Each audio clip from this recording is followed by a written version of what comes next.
throughout Asia and Europe, Americans have the undeserved reputation of being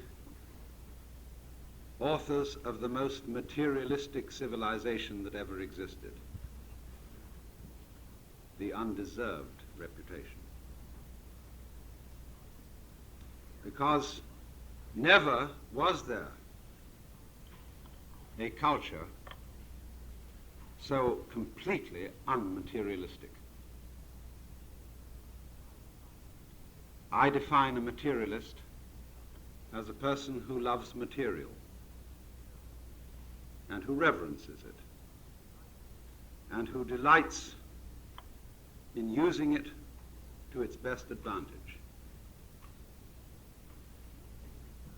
And if you will examine the system of education through which most of our children are compelled to pass, you will discover that it imparts almost no knowledge whatsoever of any kind of material competence. Our education is exclusively bookish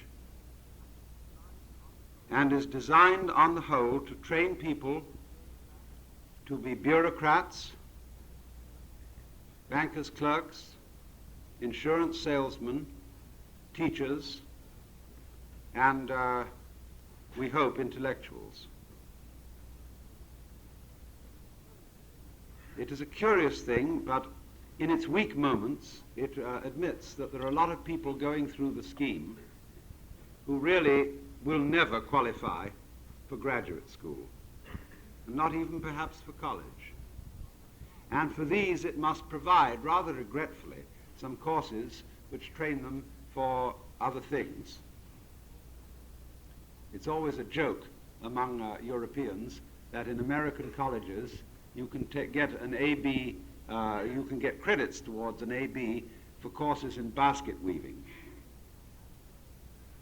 And this isn't really so funny as it looks, because when it is the ideal that sort of everyone should go through college, if possible,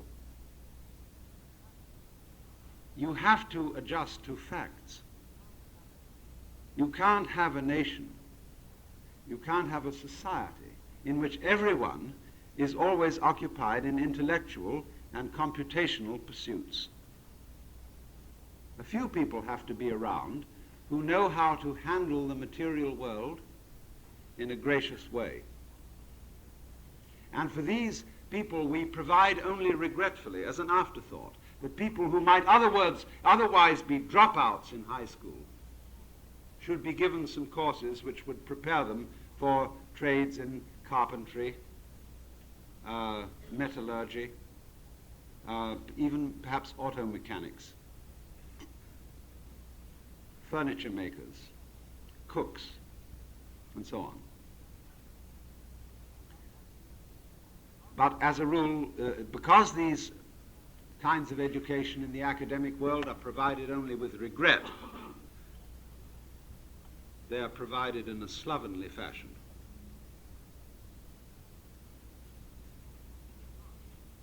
We simply do not relate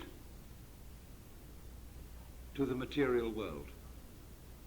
And we are increasingly lacking in any kind of competence in handling physical matter, except in such far-out cases as people who make jet aircraft and certain very sophisticated types of scientific instruments, where it is absolutely necessary that there be the highest degree of mastery. Aside from that, because of the lack of material competence, our life is extremely drab. It is simply astonishing that the wealthiest nation on earth simply does not know how to enjoy itself in a material and obvious way. Now, you would think, you see, if you were just an ordinary kind of a horse sense kind of person, that the richest nation on earth would have a whale of a good time. You would think that with all the money one earns, even at doing a factory job, that when the hours of work are over, that people would go home with all the money that they earn, which makes them princes by comparison with Indians and Chinese, that they would go home to fantastic banquets, marvelous orgies, and riots of pleasure all the night through. Now, this would simply be common sense to people who did not suffer from a Protestant ethic.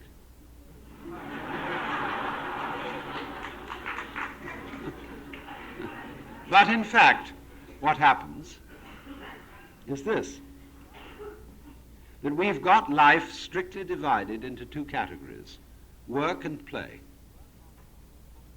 Work, on the whole, is something that you do to get money, and you are paid to do it because so much work is so deplorably boring that nobody wants to do it, so they'll pay someone else to do it instead.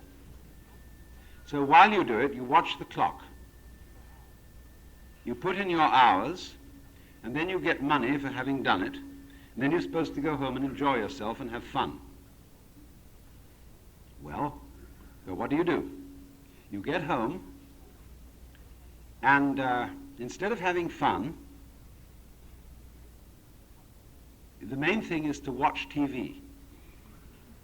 And TV is an electronic reproduction of existence, which is cut off from you by a glass wall. It has no smell. If you're very rich, it has color. But you are as in a zoo, where you look at something beyond the bar where it says, do not touch the exhibits. You cannot touch it. You cannot mingle with it. You merely witness it in a passive way. And while you do this, you are served a TV dinner, which is something that was originally animal and vegetable, that has been frozen so as to deprive it of almost any taste at all. It is then warmed over, and you eat it not because you enjoy eating it, but because it's good for you.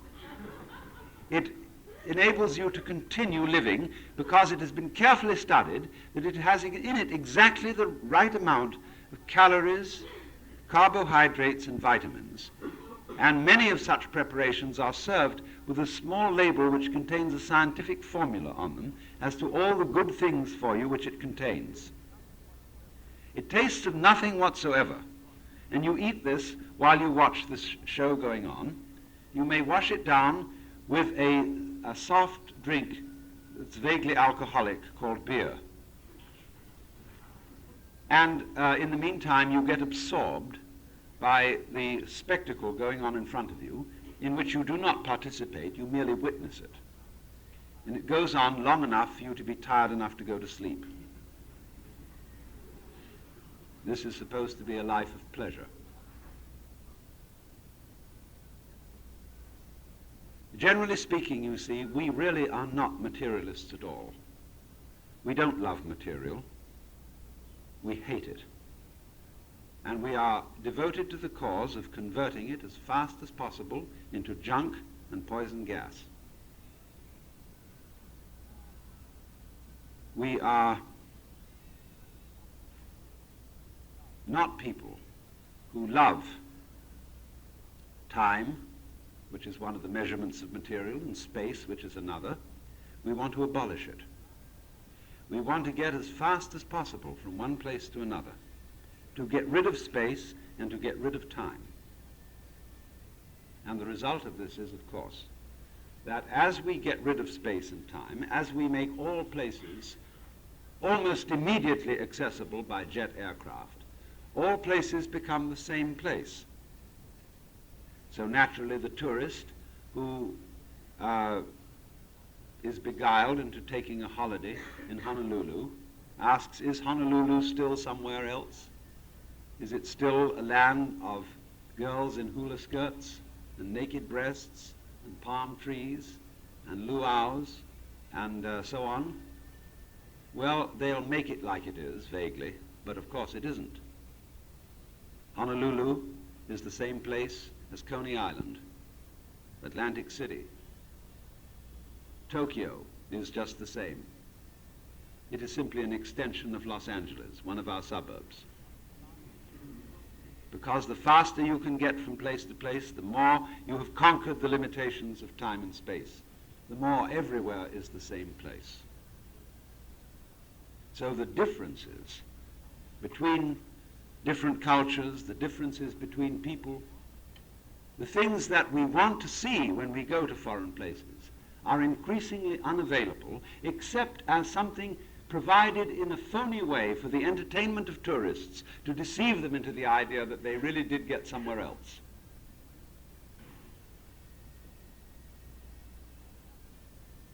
And look at another aspect of this. One of the basic things about material existence is, of course, eating, food. And as I just indicated, we eat, as in the case of the TV dinner, food that is good for us. You know, it's always said that the French eat with gusto, but the British eat apologetically. And we've inherited the British tradition. We eat, in a way, it is rather animal to eat. It's a little vulgar that you have to chew food and stick it down into your stomach, and it passes through your intestines, and so on. That's rather degrading. It means you are, after all, an animal, not simply an angel. And therefore, there should be good reason for doing this vulgar act. And the good reason is that it's healthy. And therefore, when you eat food, really, ideally, it should all be concentrated into a pill so that you wouldn't have to waste time, valuable time, over meals, but take in the necessary ingredients for the rather shameful fact that we have to exist in physical bodies, and get rid of it. And so, therefore, when you study in general the art of cooking in the United States, from coast to coast, it is pretty poor. It is not something that is done out of love, but something that is done out of duty. And so we are great adepts in what I will call eating the menu instead of the dinner. Because the dinner itself is thrown together in a hurry. It's simply a job. All sorts of people who have a certain amount of professional training cook, not because they like cooking, but because it's a job through which you can make money. Money which is perfectly abstract and inedible. This is a fallacy, you see, this division between work and play. That anybody who regards being a cook in a restaurant as something which is simply a job which you have to do in order to make money, and therefore can go out and have fun in something else besides cooking, has been absolutely deluded. He has been persuaded to spend a very substantial part of his life doing something which he hates doing in order that he may earn the wherewithal to do what is really fun later on. And this, insofar as our education is oriented towards training people for jobs, this is the colossal fallacy in it. The only jobs worth working at are those which you thoroughly enjoy. And it is possible to enjoy thoroughly being, say, a cook in a restaurant, if you are allowed to take delight in it and to reverence the fish, the flour, the vegetables, the fruit which are provided for you to work with. But as things stand, what happens is exactly the reverse. You go into a restaurant where they give you a menu which probably has colored photographs on it of each dish. And it says something like this: filet of Colorado mountain trout, fried to a delicate golden brown in breadcrumbs, garnished with fresh garden peas, French fried potatoes, and lemon wedge. The last time I encountered this, it was in a restaurant where they had the nerve to keep an open kitchen. And when I saw the so-called filet of Colorado mountain trout, incidentally, this was in Wyoming. It was a severe rectangle of some off-white substance which rattled when it hit the griddle.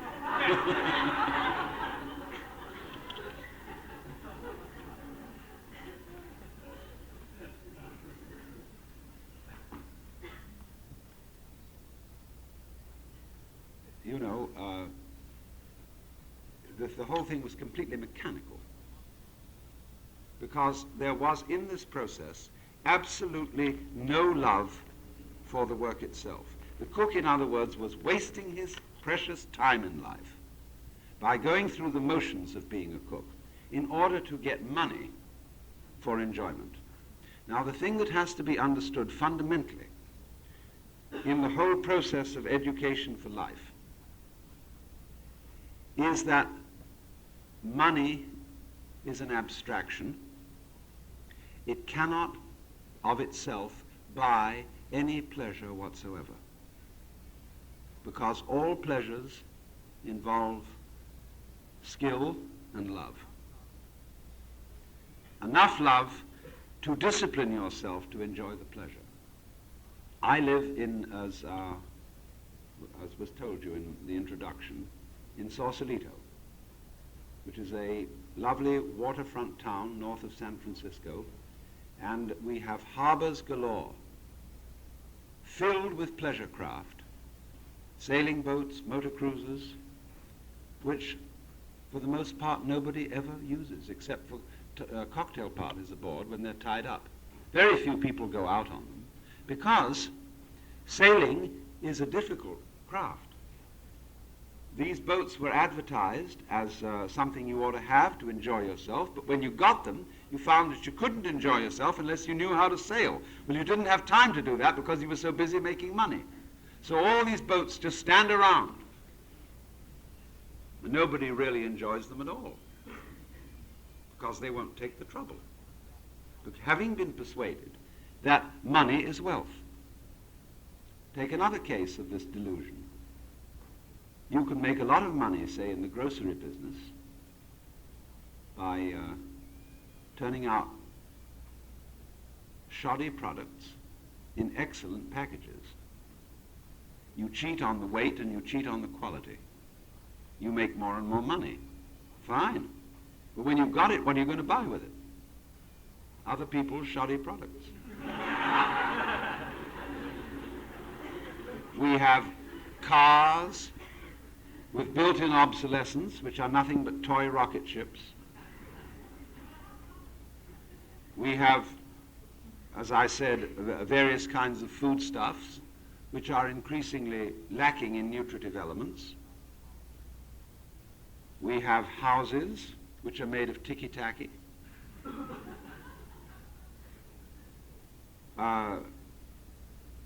We have entertainment in which there is no participation. You're not allowed to join, you just watch. We have, we are busily fouling our own nest. Have you smelt the air today in this town?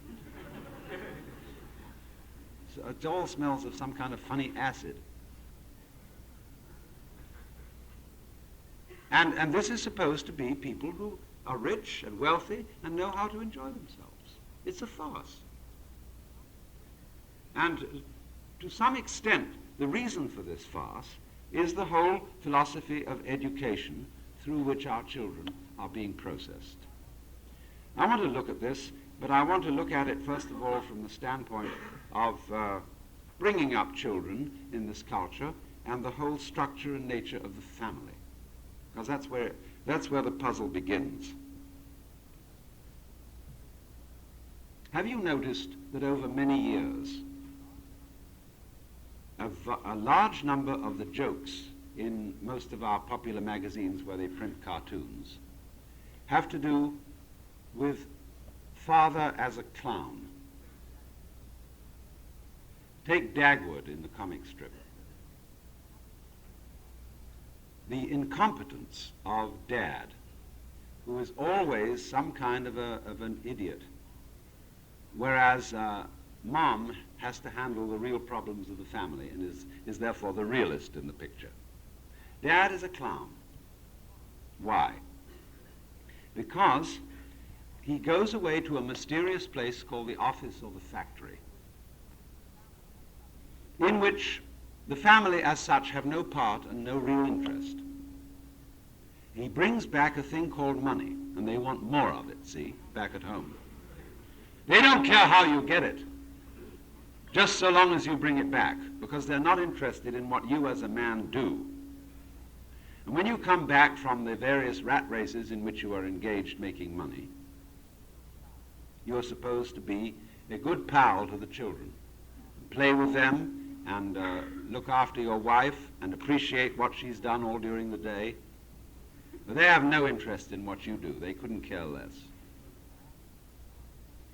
And furthermore, you as a father and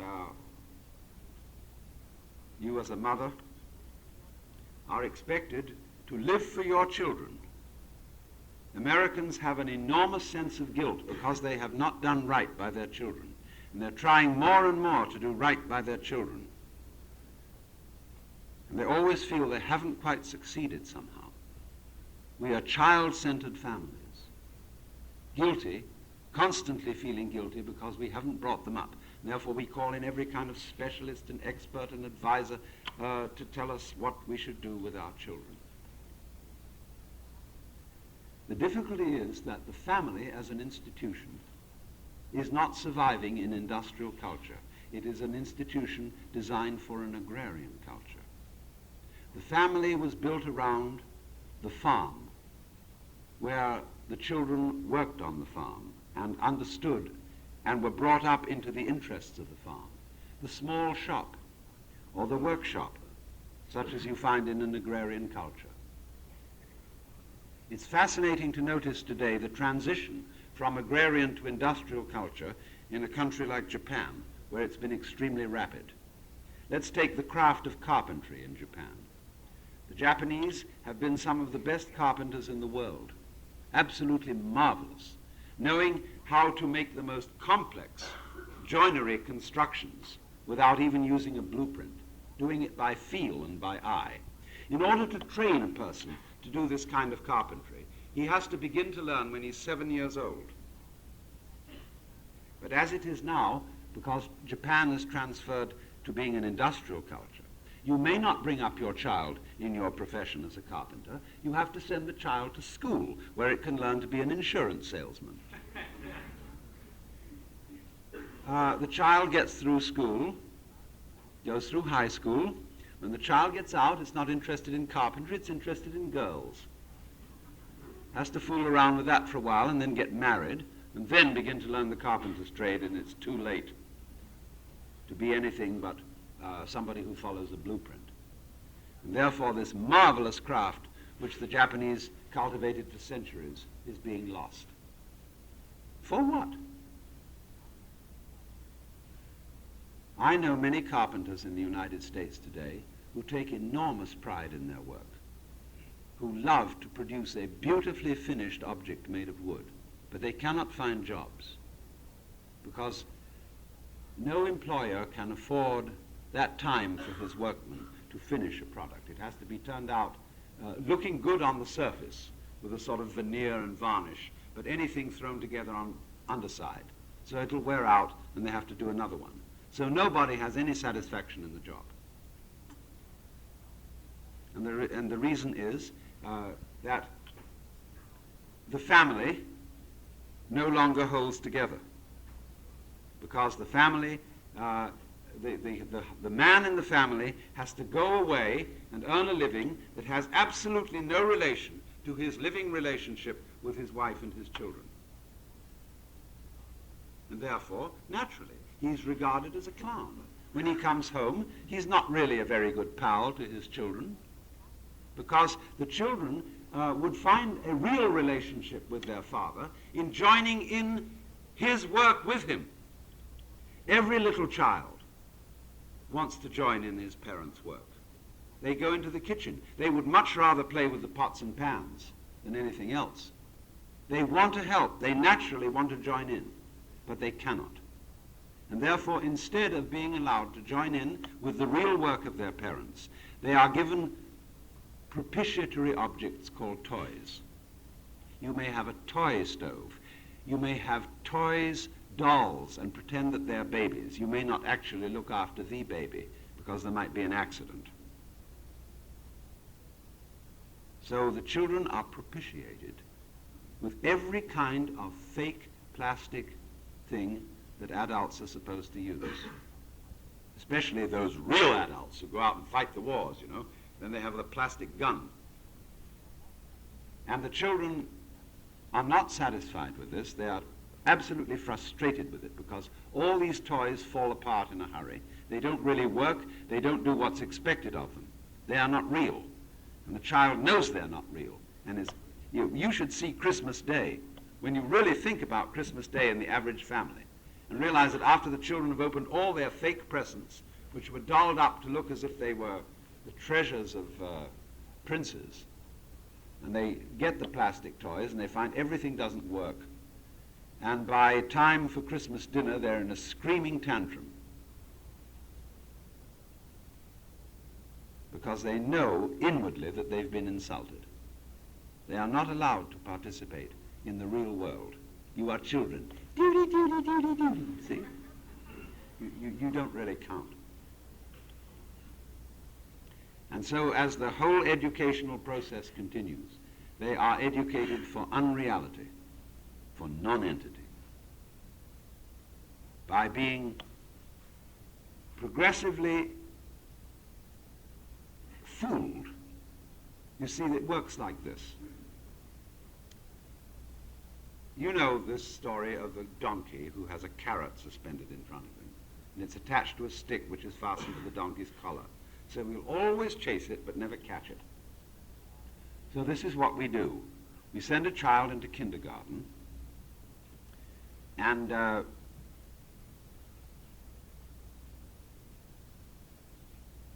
make him literate, more or less. Run, spot, run, and all that. And then the inducement is, if you learn this, you'll get into first grade. And wowee, if you do well there, you'll get into second grade. And so summer's a kind of a come-on, see? You'll go through the step-by-step educational process, and there's going to be a big event when you get out of grade school and you go to high school. And the pace is coming on now, see? And you're going to get step-by-step up through high school because there's something at the end of the line. You haven't got it yet, but there's a thing coming. Go to college. Whew. Made it that far. And step by step you go on, and you get to graduate school. If you're smart at this point, you stay there.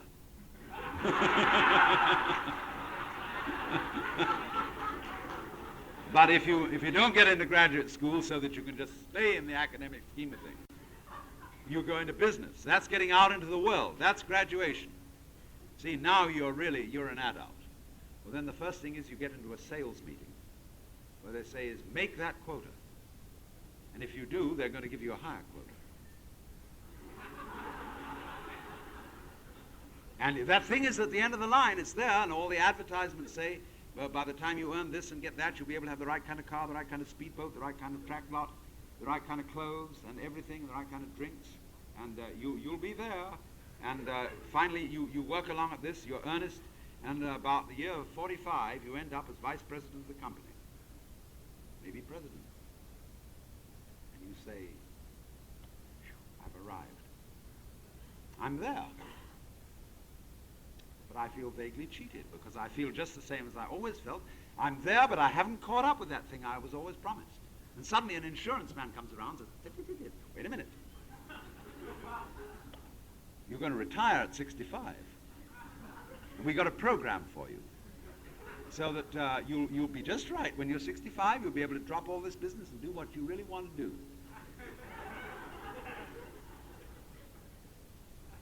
By that time, you're not interested. Prostate trouble, bad teeth. Oh, you're just falling apart because you ate all the stuff that you were making to make money with. And money goes nowhere, absolutely useless. So you end up feeling you've been cheated. And the reason was simply this, that education was regarded as a process of preparation for something which never happened, never is going to happen. But you were always getting prepared for life. A real education is an entirely different thing. And education, in the real sense, is not preparation for life. It is actually living. It is the child participating in adult concerns and doing it now and realizing that the point of the process in which the child is engaged is not to prepare the child for the future, but to enjoy doing the thing today. Because the whole point is that there is no point whatsoever in making plans for the future except for those people who are capable of living in the present. If you are not capable of living in the present, plans are useless.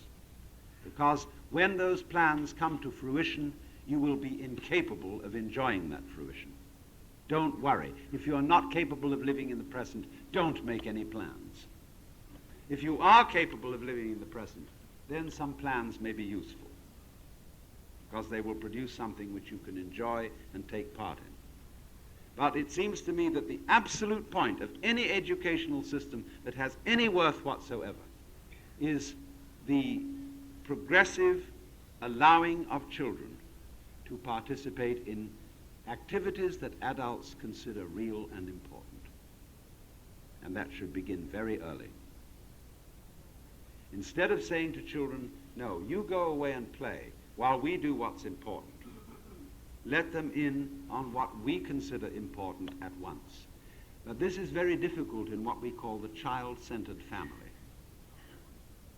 If you regard what you do in life as not say, your profession, your vocation, your job, if you regard that merely as a means to an end, supposing you are making money in a factory, producing something worthless and trashy, but it pays, and you justify this on the grounds that it will give you money to bring up your children to do something better than you are doing, you are fooling yourself.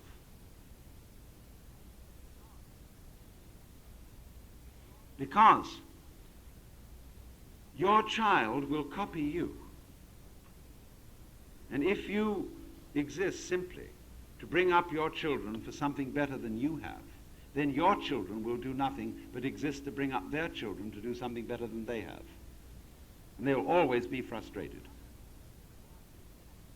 If, on the other hand, you are doing something in life, you have a vocation, a work which you're doing, which you are really interested in and which you thoroughly enjoy, and it's this that you live for and not for your children, then your children will catch your enthusiasm.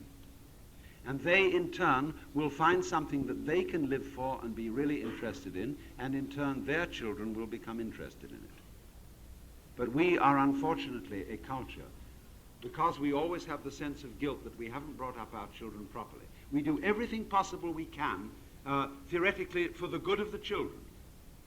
You should not live for the good of your children. You should live for your own good, and then your children will learn from your example how to live.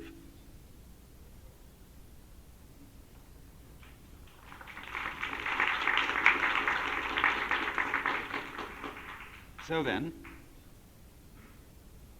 education then is a progressive letting of children in to adult life, not a preparation for adult life. The whole idea of preparation should be discarded. There is simply increased participation in what we're doing.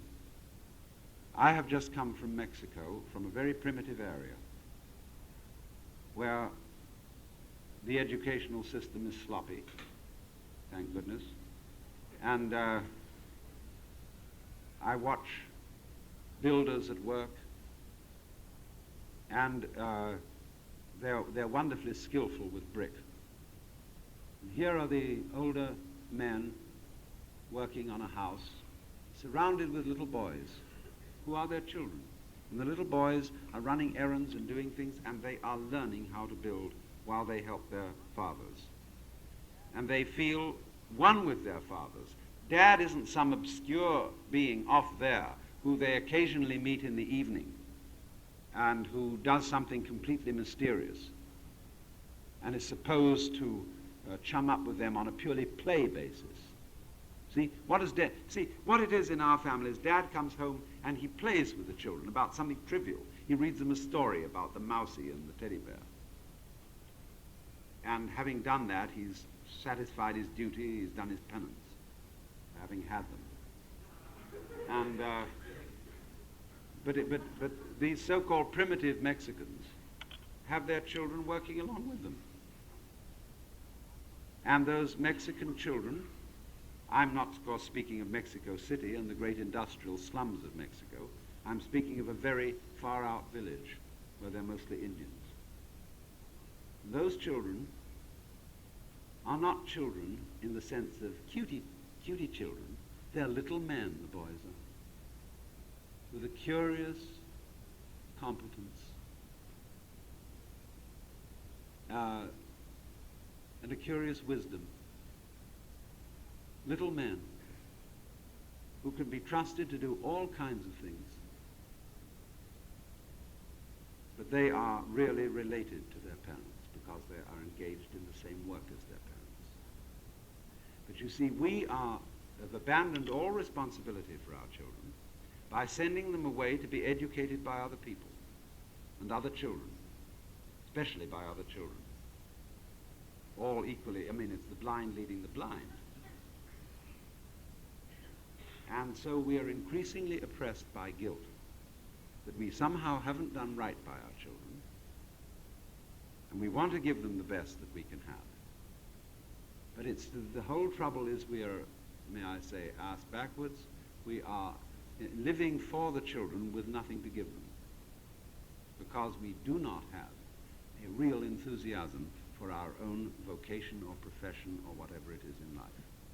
If you make it central, the idea of the Hindus of Yosvadharma, or in the Christian terms, vocation, and that's the thing you really live for, not children. If you really have that with you, the children will catch it from you and be inspired by it and join in with it. But the problem is, you see, that in industrial culture, there are very few opportunities to bring about that state of affairs. Imagine going to the bank and bringing your children along with you to peek over the counter while you hand out the cash, put in the checks. You see, in any important thing we do, we get rid of our children. We get the babysitter. And when we're going to have fun in the evening, get the babysitter and keep the children out of it, for heaven's sakes. And this is simply symbolic of the fact that children are utterly excluded from real life. And they are put in these completely artificial schools where they learn to be cerebral and merely literate. They learn nothing of the fundamental art of handling matter. Now, what are the fundamental arts that we need in this life? If we are to be comfortable, if we are to enjoy ourselves, we need good food, well cooked. Isn't that fundamental? Do you live to eat or do you eat to live? Both, of course. But if you don't live to eat, the food that you eat won't be very nutritive to enable you to eat to live. You won't take any trouble over it. You won't love it. Look, when you get materials, you've got some onions. you've got some fish, you've got a slice of beef. You can't cook that properly unless you love it. All those are dead creatures which have died in your honor. What are you going to do about that? The only way to deal respectably with a creature that has died in your honor is to give it an honorable cooking. The dead cow you are eating is becoming you, and the least you can do for it is to let it enjoy itself as you. And therefore, the stove in the kitchen is an altar, and you are a priest at that altar. And you should reverence that gorgeous thing. Look at a beautiful mackerel that has been caught and prepared for you, handed out by the supermarket. You've got this thing. It's a living being that's died to give you life. The best thing you can do for it is to prepare it royally. And you should brood over your stove with an act of love and see that it's exactly right. Most people have no idea how to cook fish in this country. They overcook it so that it's dry and tasteless because they don't watch it. They don't wait till the exact moment when it's right. Because cooking is regarded as a chore, something that poor wives have to do. Kicked off. Look at the kitchen. Most kitchens are like bathrooms. You know, you go into the bathroom to clean up, to excrete and so on, which is sort of nasty, so you put it out of the way. The kitchens also in most homes are whitewashed places with white refrigerators and white washing machines and white sinks that look like surgeries or bathrooms. I've always found a formula. Wherever you find a colorless kitchen, you will find tasteless food. Now, in any real life, in a real home, the kitchen is the center of the house. There's a great hearth where things are bubbling, and everybody gathers around that, waiting with eager appetites while they watch this thing prepared that's going to be just great. Everybody is just waiting there, sitting around the fire to begin. And instead of having, you see, most houses are nowadays designed so that you pretend you still have servants. So there's the parlor, or the living space, which is prepared off from the kitchen, where you are ladies and gentlemen, see? And then you have a room downstairs where the children play, in the basement, the rumpus room. And you have this thing that you're ladies and gentlemen in the living room, and there's a kitchen off there, where actually the lady of the house shoots out and all by herself, harassed, has to get all this stuff ready to present it as a big show to the guests, as if there were butlers and cooks and everything. Bring it on. There's nothing of the kind. Poor wife is alone, rushing, say when you're entertaining people in the evening, she's fixing all this stuff. Whereas if we were realistic, the kitchen would be the main room of the house. And everybody would gather around and watch it all being done, because nothing increases your appetite more than watching cooking. And we would treat this as a sacrament, as a beautiful thing that's being done to get the food ready for us. But this simply doesn't happen, except in very few far-out bohemian homes where they've returned to this kind of thing.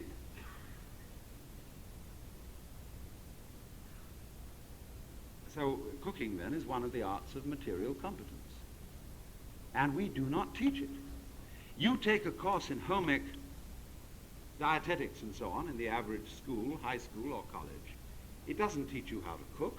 The class of dietitian and the class of cook are mutually exclusive, because the dietitian is taught to measure everything with a test tube, whereas a cook is taught to measure everything with a tongue. And you may have the right amount of this chemical, that chemical, and the other chemical in the food that you're cooking. But unless it is cooked with love rather than chemistry, it will give everybody indigestion, and their hair will fall out. What's another important thing in life of material competence? Well, obviously the house itself, the home, the building, the place you live in. A materialist, a person who thinks that the material, physical world is important, as we are supposed to think, would therefore take a great deal of trouble to see that he has a house that is lovely to live in. Take a look around Los Angeles. We're living in clapboard, thrown together places that are an insult. We have ruined the Hollywood Hills here by leveling them off into terraces so that you could put the kind of houses that are designed to be built on a flat area.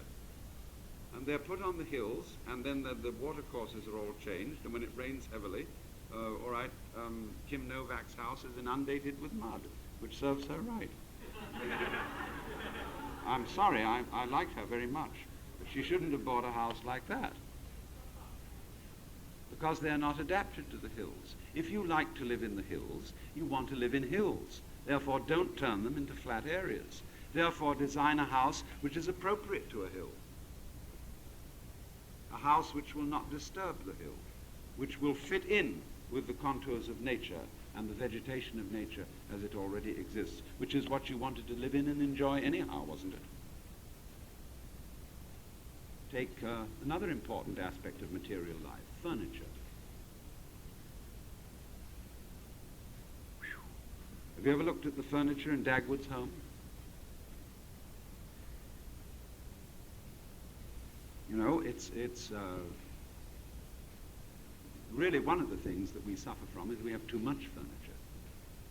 We have these enormous couches and armchairs that look like they were gun emplacements, and overstuffed monsters of things, and all kinds of fake antiques, and fake modern stuff too, because it's simply things that have been thrown together by people who didn't like doing it. Much better to have a very few pieces of furniture made by an artist who enjoyed making it than all sorts of claptrap that was thrown together and is always invariably advertised to be more than what it is, and causes frustration, bitterness and disappointment, and a sense of having been cheated when it all falls apart and the drawers stick. And we have many amazing pretentious beds, all sorts of headboards and ornamentations, and they are impossible to move around. When it comes to moving house, they're in a great weight and an inconvenience, and unlike practical materialists such as the Japanese, we never learned how to sleep comfortably on the floor.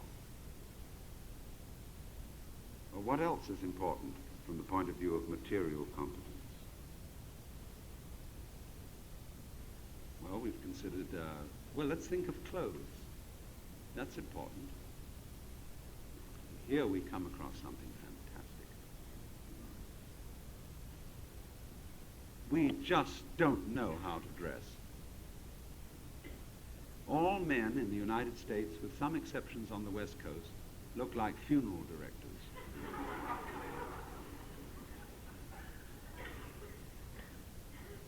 Look here.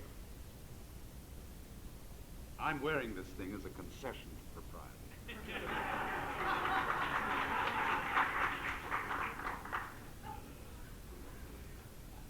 I don't know what's the matter, but it absolutely is a violation of the nature of cloth.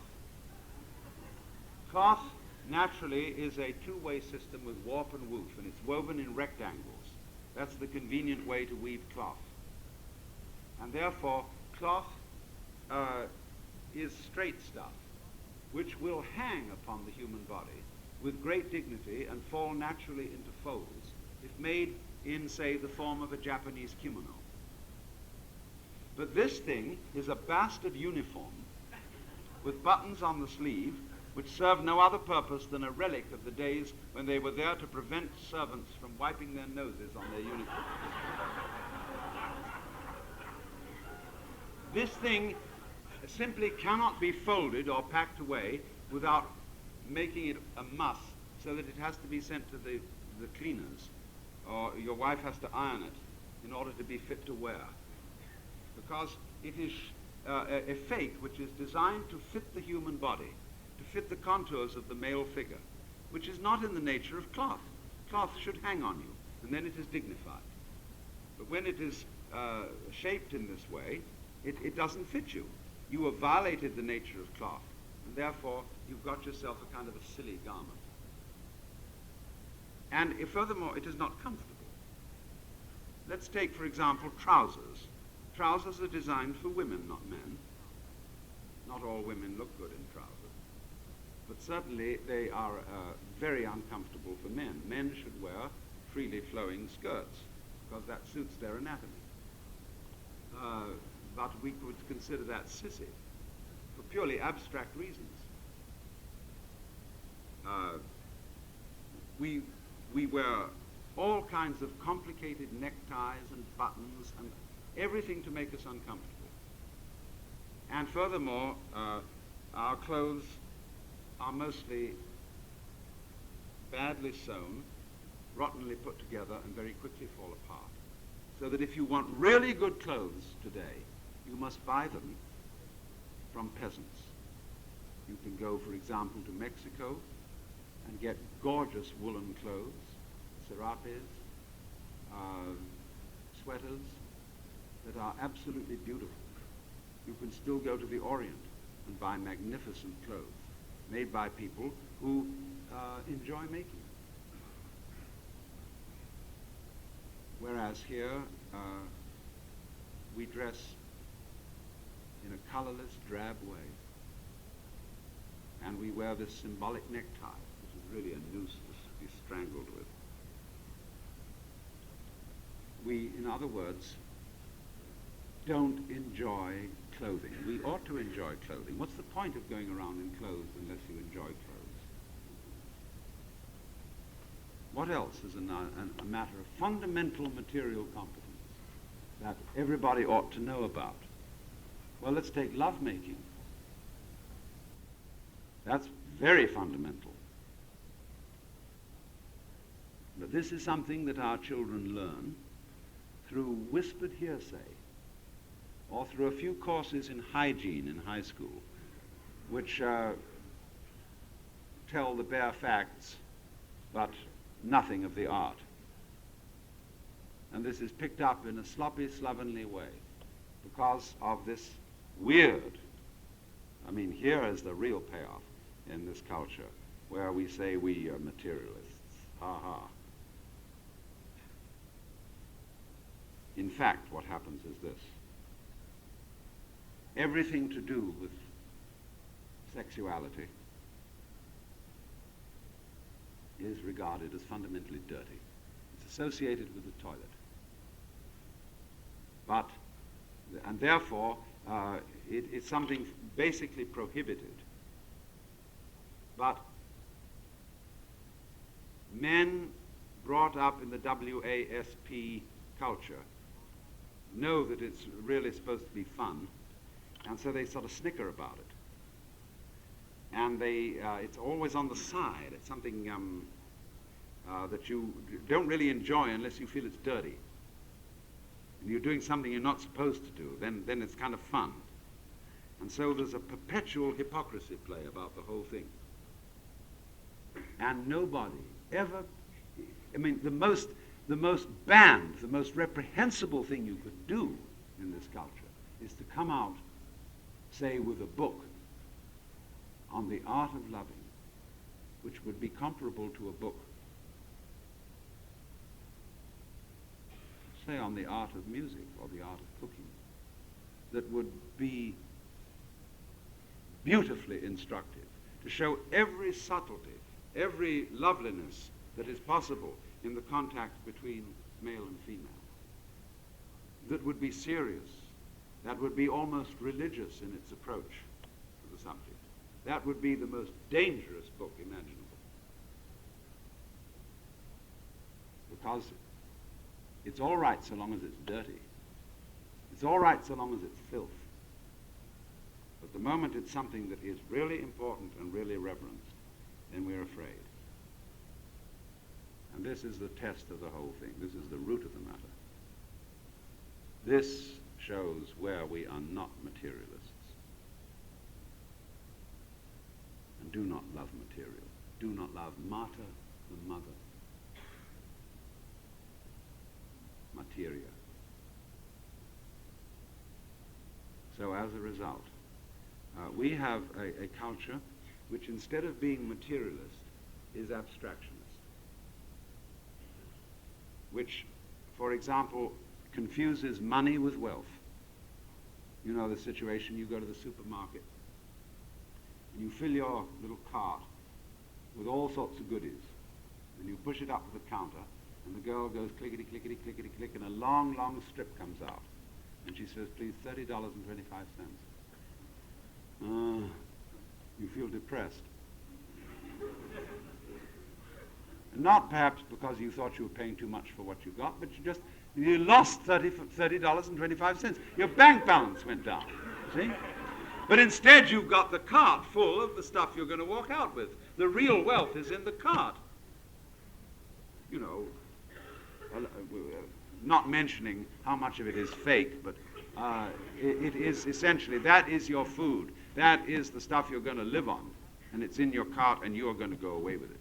But you lost the money. So in other words, the abstract thing, the amount of money, the figures, the status that you have, all that is more important than the actual physical situation. So likewise, going back to the subject of sexuality, the way things look, the way the girl is packaged, is much more important than what she is underneath. She must look right. She must have a figure of a certain fashionable kind. Hair done in such a fashionable way. Put a wig on her so that she'll really look right. Well, she has to take it off when she goes to bed, I guess. And then it's kind of a letdown.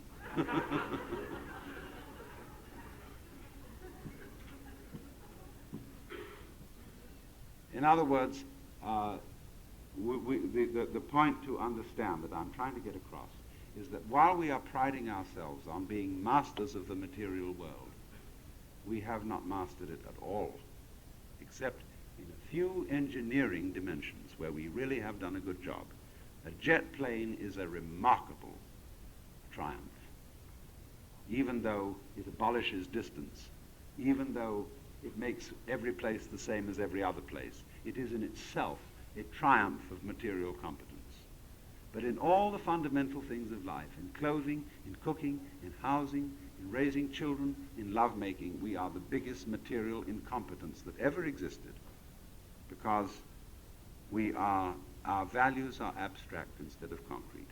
How it looks rather than how it feels. How it appears rather than how it tastes. And so I would think what I'm saying is that we need an education which brings us back to nature in the sense not of the birds, the bees, and the flowers, and all that sentimentality, but of being focused on the material present. And knowing that this is where you live, and this is what you have to deal with. To be completely related to the physical, natural, material, or whatever you want to call it, here and now.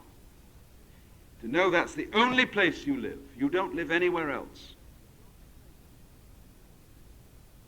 And to be able to live richly and fully in that situation, instead of constantly preparing children for something else later altogether.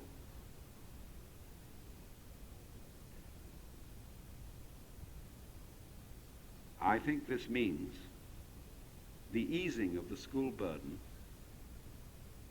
first of all, by throwing a lot of it back on the parents.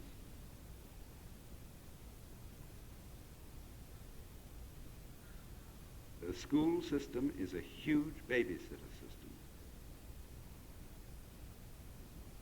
But that in turn requires that parents be in a position to take care of their children. As it is, you see, they're engaged in occupations which necessarily take them away from their children. What does that go back to? in the line of cause and effect. It goes back to the fact that people are engaged in occupations which simply make money and which they do not really enjoy and which they do not really live with. And that is why among young people today, under 25, there is increasingly unwillingness. Corporation job hunters, people who are looking for bright talent for the corporations going around our colleges today are having an increasingly difficult time, because the brighter the student, the less they want to get involved in the traditional kind of corporate life, because that completely takes them away from any form of work which will involve the participation of the woman they love and the children they love. So people are looking for ways of living whereby they don't live this fragmented, abstract work life that is completely cut off from all the rest of their truly human associations. And so we are facing a very big revolution in which our young people want to return to reality.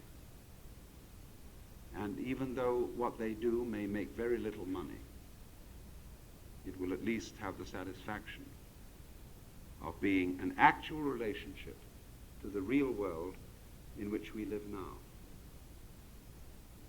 I don't know the detailed answers to all that, but this is what is coming.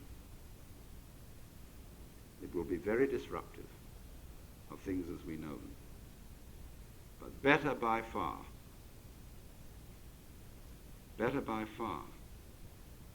to live in contact with the actual here and now than to live a life of perpetual suspense, waiting for a gorgeous thing that's going to turn up.